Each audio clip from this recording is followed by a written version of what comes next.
The scent of lavender used to be my favorite. It was the smell of Sarah's skin, her shampoo, the fabric softener she used. It was home now. The faintest whiff of it makes my stomach clench. A sour reminder of everything I've lost, everything she destroyed. I'm not usually one from melodrama, but I guess when your life is a tragedy, you're allowed a little theatrics. We'd been married for 7 years, 7 years of shared dreams, quiet mornings with coffee and boisterous laughter echoing through our little house. We weren't a fairy tale couple. We had our rough patches, arguments about bills and whose turn it was to do the dishes, but we always came back to each other, a solid foundation built on love and mutual respect, or so I thought. I remember the day it started, the day my world began to tilt off its axis. Sarah had been distant, preoccupied, the sparkle in her eyes dim, replaced by a strange sort of restless energy. She'd come home late from work, claiming extra meetings, her explanations laced with a subtle, practiced nonchalance that didn't fool me. My gut churned with a dread I couldn't quite name. One night,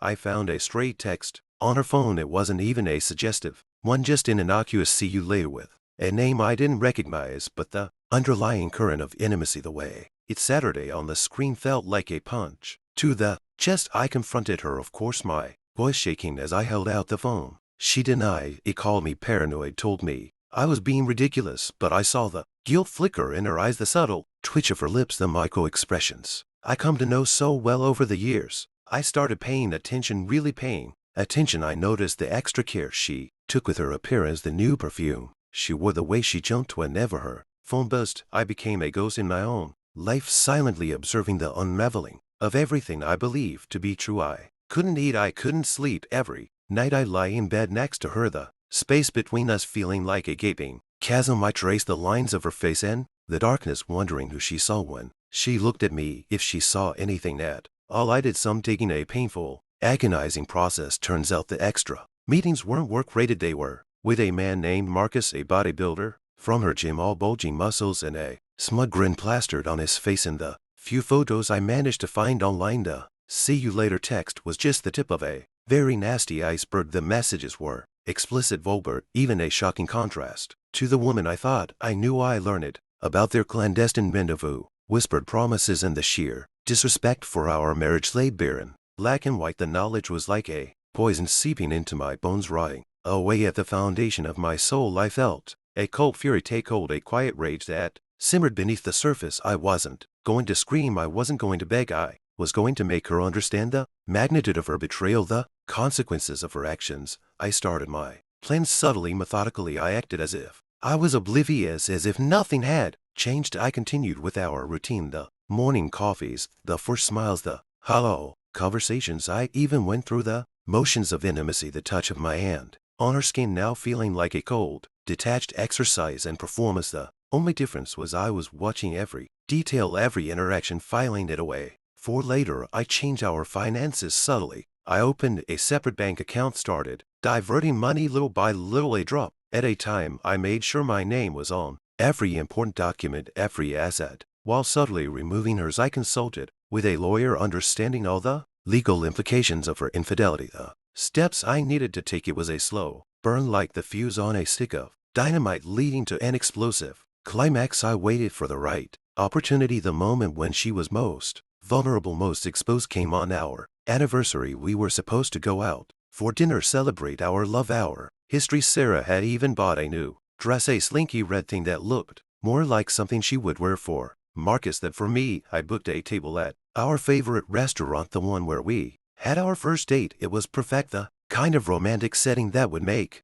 anyone feel safe, secure. She looked across the table at me, a hint of nervousness in her eyes, perhaps for the first time acknowledging the enormity of her deceit. I smiled, a thin, predatory smile that didn't reach my eyes. "I have a surprise for you, Sarah," I said, my voice deceptively calm as it. I pulled out an envelope, her name beautifully printed on the front. She reached for it eagerly, her fingers trembling with anticipation. Inside weren't flowers or jewelry or a romantic getaway. There were papers, court documents, divorce papers filed that morning. She stared at them, her face going ashen. I watched as the blood drained from her cheeks, her lips quivering as she tried to speak. What is this?" she stammered, her voice barely a whisper. "It's a divorce, Sarah," I said, my voice as cold as ice. "I'm tired of playing this charade. I know about Marcus. I know about everything." She tried to deny it, of Course the practice lies falling so easily off her tongue. I didn't let her. I showed her the messages, the dates, the photos, every single detail I had carefully collected over the past few weeks. I watched as the color in her face disappeared, replaced by a stark white terror. I laid it all out, every single step of my plan. I told her how I had moved our money, how I had secured all the assets, how I was leaving her with nothing. I told her I wasn't going to make it easy. I wanted her to suffer, to understand the utter devastation she had caused. You thought you were so clever, sneaking around getting what you wanted, I said, my voice laced with a quiet fury. But you forgot one thing, Sarah. You forgot that I was paying attention. I watched as the smugness drained from her face, replaced by the dawning realization of what she had lost. She had risked everything for a night, a fleeting moment of physical satisfaction, and now she was paying the ultimate price. She had gambled on being able to have her cake and ate it too, and ended up with nothing but crumbs. The drive home was silent. I didn't look at her, didn't acknowledge her presence. I simply pulled the car into the driveway, walked inside, and began packing my things. I didn't look back at her standing there. For a moment, the small part of me that still held on to the memories of our life together, of the good days, the laughter, I agreed, not because I wanted her back, but because I wanted to see her, to look at her face and know without a doubt that what I did was right. We met in a coffee shop. She looked terrible, haggard and worn. The light in her eyes was completely gone. She had always been so vibrant, a ray of sunshine, but now she looked like a storm cloud, dark and menacing. She started crying the moment she saw me, falling on her knees, begging for forgiveness. I didn't say a word. Stage. I simply watched, impassive, as she spilled her heart out, her voice cracking with every tear. She said she was sorry. She said she made a mistake. She said she loved me, but it's too late, Sarah. I finally said, my voice calm, measured, devoid of any emotion. There are some mistakes you can never come back from. You choices you made, your choices. Now you have to live with the consequences. I stood up, turned my back on her, and walked away, leaving her on her knees, sobbing in